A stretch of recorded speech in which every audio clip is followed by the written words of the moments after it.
मी स्वतः पाहतोय।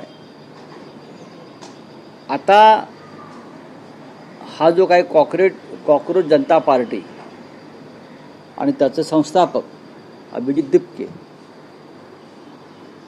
हे येऊन त्या विषयावर ते आंदोलन करणार आहेत जंतर मंतरला, असं आम्ही वाचतोय आणि ऐकतोय। अर्थात जर ते आंदोलन यशस्वी झालं आणि त्यात मोठ्या संख्येनं तरुण वर्ग उतरला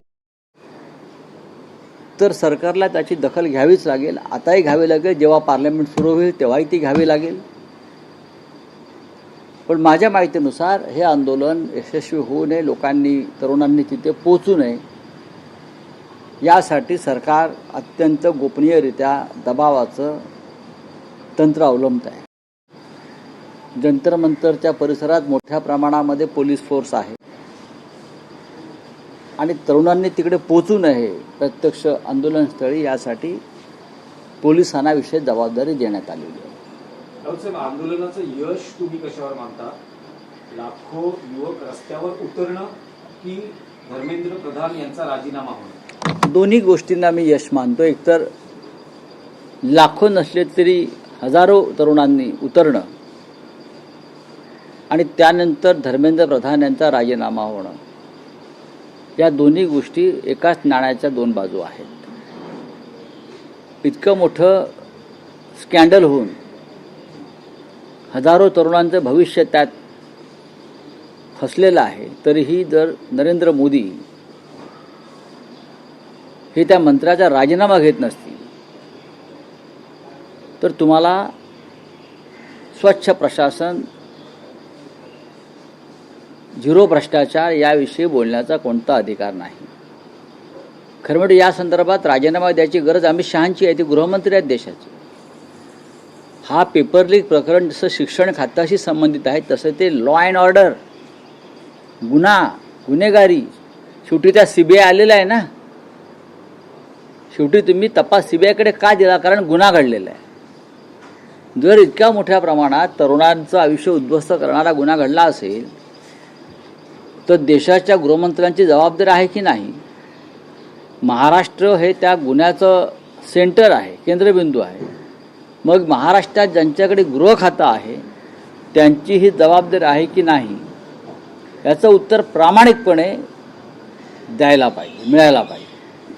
पण राऊतसाहेब, आतापर्यंत विरोधी पक्षातील एकाही पक्षानं पाठिंबा दिलेला नाही, शुभेच्छा दिलेल्या आहेत पण अजूनपर्यंत पाठिंबा दिला नाहीये। त्यामागची कारणं काय आहेत की विरोधी पक्ष आधी माहोल काय आहे? नाही, असं बघा, असं नाही आहे। हा एक सध्या कॉकरोच जनता पार्टी हा एक राजकीय आंदोलनाचा भाग आहे आणि अनेक सामाजिक संस्था किंवा अनेक क्षेत्रात काम करणारे कार्यकर्ते हे एकत्र जमत आहेत।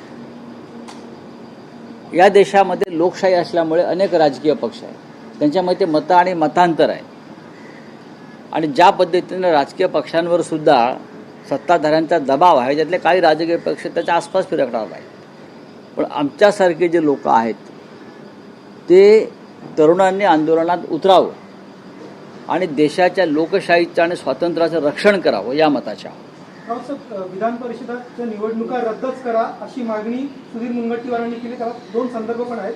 1954 साली विधानसभेत असा ठराव देखील मंजूर झाला होता की विधान परिषद रद्द करा आणि 2017 साली देखील अनिल गोटेंनी मागणी केली होती विधान परिषद बरखास्त करा। नाही, विधान परिषद बरखास्त करा असं सुधीर भाऊंना का वाटतंय? या संदर्भात त्यांनी एक पत्रकार परिषद घेतली पाहिजे। त्यांच्या पक्षाच्या प्रमुख नेत्यांसह, हे त्यांचं व्यक्तिगत मत असता कामा नये, किंवा राज्यसभा। याचं कारण काय? याचं कारण तुम्ही लोकांनी जो घोडेबाजार केलेला आहे या निवडणुकांमध्ये, तुम्ही लोकांनी म्हणतोय। विधान परिषदेत काल आपण पाहिलं एका दिवसात 150 कोटी रुपये कोणी खर्च केले? आमच्याकडे नाही आहेत पैसे। पैसे कोणाकडे आहेत? पैसे मिंदे गटाकडे आहेत, पैसे फडणवीसांकडे आहेत पक्ष म्हणून, पक्ष अजित पवार गटाकडे आहेत, पक्ष नरेंद्र मोदी, अमित शहा म्हणजे गौतम अडाणीकडे आहेत आणि त्या पैशाच्या माध्यमातून तुम्ही हा राज्यसभा, विधान परिषद आणि इतर सर्व निवडणुकांमध्ये त्याचा वापर करता। त्याच्यामुळे लोकांना निवडणूक नको आहे। विधान परिषद निवडणूक सुद्धा ही राज्यसभेप्रमाणे ओपन करा. म्हणजे तुम्ही तुमच्या प्रतोदाला